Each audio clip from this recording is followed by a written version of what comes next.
Hablabas hace un ratito de Hemingway y bueno, los chilenos y los peruanos se pelean o se adjudican de quién es el pisco, ¿no? Y los cubanos es como que han adoptado a Hemingway también, ¿no? Exactamente. Es un poco que vas a Cuba y te parece que Hemingway fuera cubano y no lo es. Exactamente. ¿no? Pero lo respetan mucho y hay muchos trazos, especialmente en La Habana, que lo mencionan. Exactamente. Está el famoso hotel Ambos Mundos en La Habana, claro. La Marina Hemingway, Claro. que también hace referencia a él, porque precisamente él vivió ahí una parte de su vida y en Cuba precisamente se inspira para escribir su gran novela que es El Viejo y el Mar. Sí. Entonces, cuando esa novela es reconocida públicamente, él le agradece a los pescadores cubanos la posibilidad de composición de ese personaje que precisamente está inspirado en esos pescadores. Así que sí, claro, hay una relación muy fuerte. Hemingway es un hombre del mundo, también estuvo en España, también estuvo en Francia, ¿no? O sea, un escritor vinculado fuertemente con la idea de que para escribir hay que tener experiencias, ¿no? Porque los que defienden esa posición lo usan como ejemplo precisamente porque dicen, ¿por qué Hemingway escribe lo que escribe y cómo escribe? Porque fue un hombre de mundo. Del otro lado están los que dicen, para escribir no se necesita ningún tipo de experiencia. ¿Y cuál es el gran ejemplo? Nuestro Borges, ¿no? Claro. O sea, cuya única y tremenda experiencia fue la lectura. Entonces, ahí hay como dos modos de concebir la escritura y la literatura, según los que defienden que la escritura depende del saber experiencial y los que dicen, no, la escritura depende de la cantidad de lecturas que uno tenga y de las posibilidades que esas lecturas le hayan dado. Fueron pensadores, escritores que en su momento vivieron una Buenos Aires muy especial. Él, Bioy Casares también. Exactamente, exacto. Sí, ese momento y también los años 60, ¿no? Con estas posibilidades de encontrarse, de discutir en bares, de compartir experiencias de lectura que con la irrupción de la dictadura desaparecen como posibilidad de encuentro, de debate, de discusión y empiezan a surgir ámbitos del orden de lo privado. Yo reciente mencionaba a Piglia, por ejemplo. Bueno, él mismo tenía un grupo de encuentro, lo llamo así por ponerle un nombre, clandestino. Josefina Ludmer, que fue una de las principales críticas literarias argentinas, también Abelardo Castillo, Liliana Hecker, ¿no? Entonces, esas posibilidades que antes se daban en los espacios públicos de intercambio, de discusión, pasan a lugares privados para sostener el pensamiento crítico y el desarrollo de ideas, ¿no?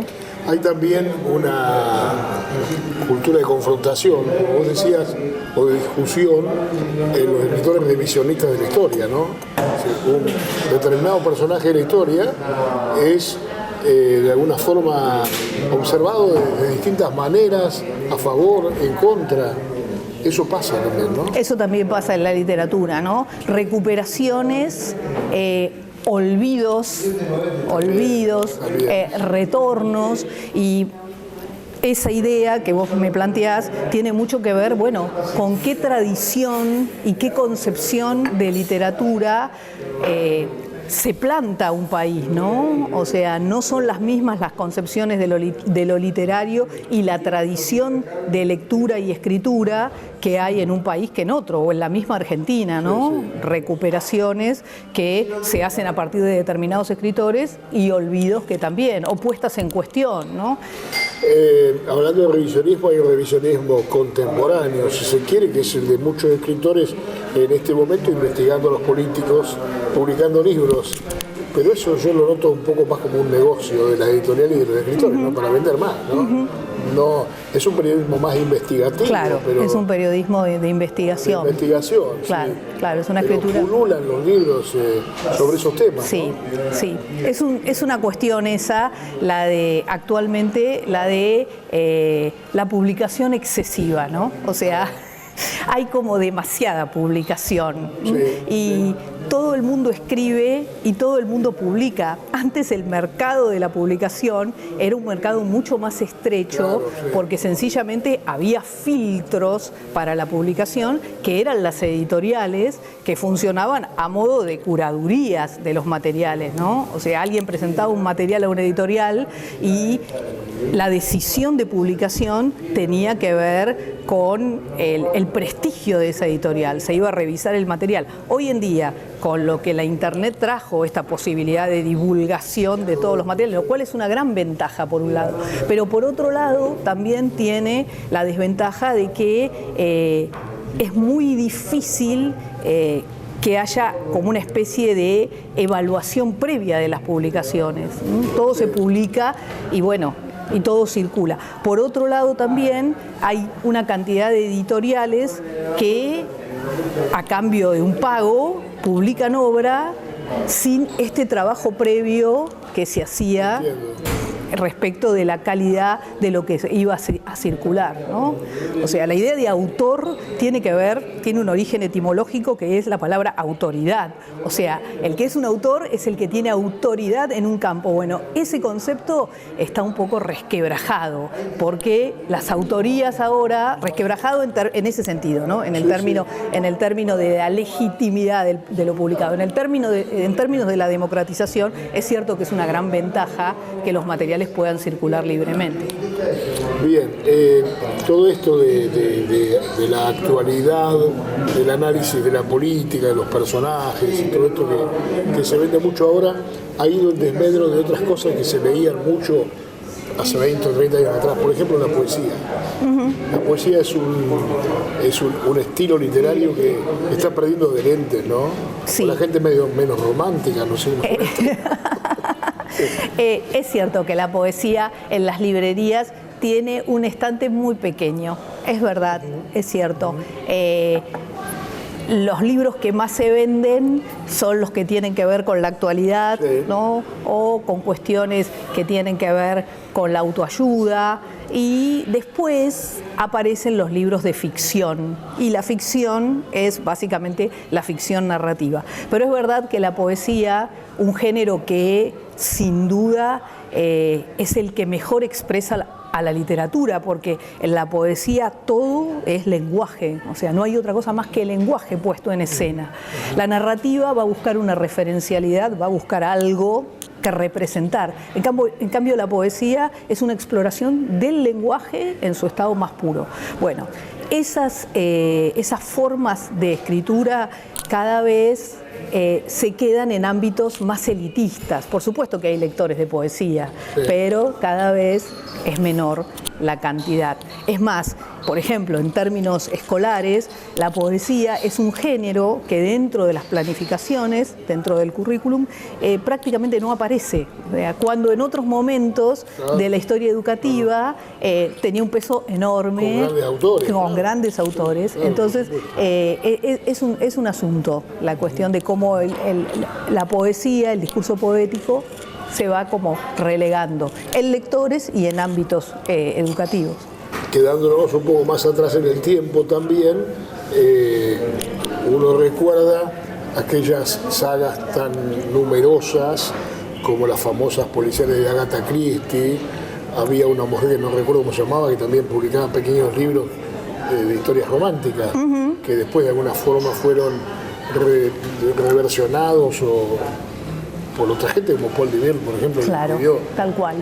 Temas realmente hermosos, ¿no? Tal cual, exacto. Había gente que, o sea, se hacían seguidores, los lectores de esa producción permanente. Exactamente, autores, ¿no? Exactamente. Eso tiene que ver mucho, eso es lo que se llama literatura popular, pero no es peyorativo el concepto, perfecto, no. Todo lo contrario, tiene que ver con una literatura de acceso al gran público. Sí. Vos recordarás que era literatura que aparecía en los kioscos, por ejemplo. Claro. O sea, junto con los diarios, las revistas, aparecían esos materiales. Una literatura destinada a todos los lectores, al que iba en el tren y se podía poner a leer un libro, ¿no? O a la señora que estaba en su casa y podía acceder a esas historias románticas. esa literatura hoy en día ha quedado un poco desplazada, si bien hay autores que siguen trabajando en esos géneros, por precisamente el desarrollo de las plataformas audiovisuales, ¿no? Todos esos formatos de la ficción populares destinadas a las masas ha pasado del universo de la letra escrita al universo de las pantallas. Claro. Entonces, hoy en día, con Netflix, Amazon, Star Plus y toda la parafernalia de plataformas, vos tenés acceso a todas esas historias para el gran público que en otro momento solo el papel podía contener, ¿no? Las tecnologías han hecho una reformulación de esos campos de consumo, lo que no significa que vos no tengas todavía en librerías materiales de ese tipo, ¿no? O sea, ¿cómo se construye un bestseller? ¿Por los valores propios de la obra o por ahí por el empuje económico de las editoriales?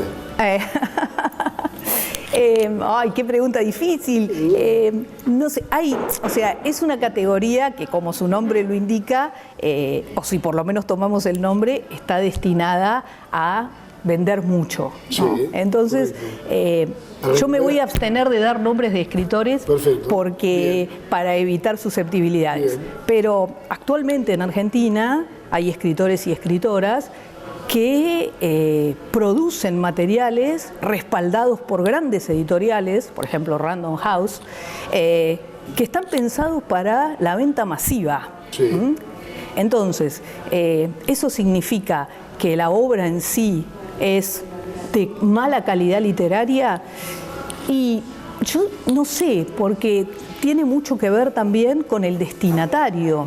Sí. Si bien es cierto que hay mecanismos de evaluación de la literatura que son del orden del objetivo, porque la literatura ha desarrollado criterios científicos para evaluar los textos, o sea, no es me gusta o no me gusta, que también uno lo puede decir como un lector cualquiera, puede decir me gustó o no me gustó, pero hay elementos del orden de lo científico que permiten decir esto es un gran texto o esto es un cachivache. O sea, existe esa posibilidad, pero también es verdad que no todos los lectores cuentan con las mismas herramientas para acceder a todos los materiales. Entonces, hay un grupo lector para los que esos materiales denominados bestseller o literatura más popular o más de masas, le es necesaria a ese grupo lector. Sí, en la alta literatura entiendo que, por ejemplo, es mucho más fácil comprender a Cortázar que a Borges, posiblemente. Totalmente, claro. Totalmente. Bueno, hay dos públicos ahí. Ahí hay dos públicos, hay River Boca ahí. Claro, o sea, ahí hay un enfrentamiento muy fuerte, porque por supuesto, son dos maneras de entender la literatura, son dos modos de construir la ficción y son dos modos de postular al lector también. Entonces, es como que no es lo mismo un lector de Cortázar que un lector de Borges, ¿sí? Y por otro lado, cerrando tu pregunta anterior, está también la cuestión de que hay grandísimos escritores, también publicados por editoriales muy grandes, pero que sin embargo quedan acotados a un público restringido, ¿no? Entonces, vos tenés en Argentina el caso de Juan José Saer, que es un escritor monumental, ¿sí?